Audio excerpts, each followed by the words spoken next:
La réunion que convoque le président Talon pour jeudi, c'est un monologue, puisque n'y participent que les partis qu'il a créés lui-même et les partis donc qui l'entourent, quoi. Donc en cela, les vrais problèmes du pays ne seront pas traités là-bas. Donc c'est vraiment pour le peuple, c'est un non-événement, quoi. C'est ce que pensent certains partis de l'opposition à l'annonce de la tenue d'un dialogue politique national du 10 au 12 octobre 2019. Le Parti communiste du Bénin n'est pas, disons, partie prenante de ce fameux dialogue. Le Parti prenant n'est pas intéressé. Le Parti communiste du Bénin n'est pas partie prenante de ce dialogue-là. Même réaction chez les coris de l'ancien président Boni Yayi. Qu'on s'appelle Roupé ou Azatassou, l'on affirme que les bases du dialogue sont faussées avec l'exclusion des autres partis de la plateforme de l'opposition. Nous n'avons pas l'avis que le chef de l'État a sur le dialogue. Nous n'avons pas le même avis. Pour nous, le dialogue devrait être inclusif.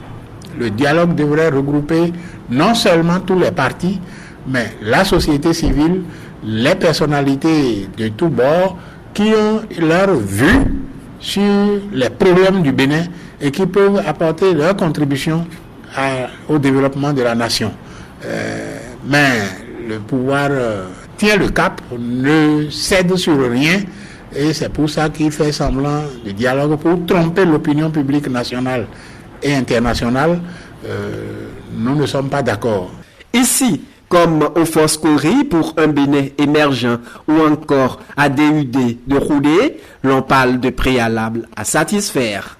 Pour un tel dialogue, il faut absolument que le contenu soit revu de fond en comble et que la question du développement du Bénin soit posée et que ceux qui doivent en discuter soient rassemblés pour discuter autour.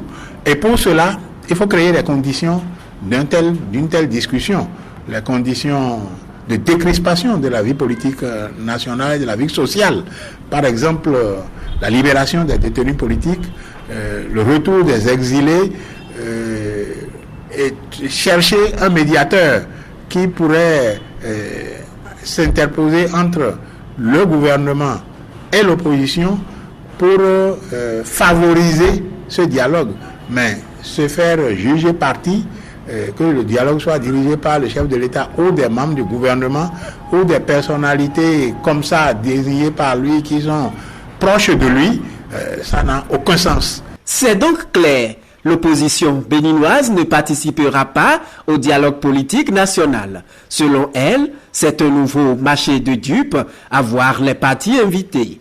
Conséquence, Patrice Talon, le président du Bénin, sera seul face aux partis politiques acquis à sa cause.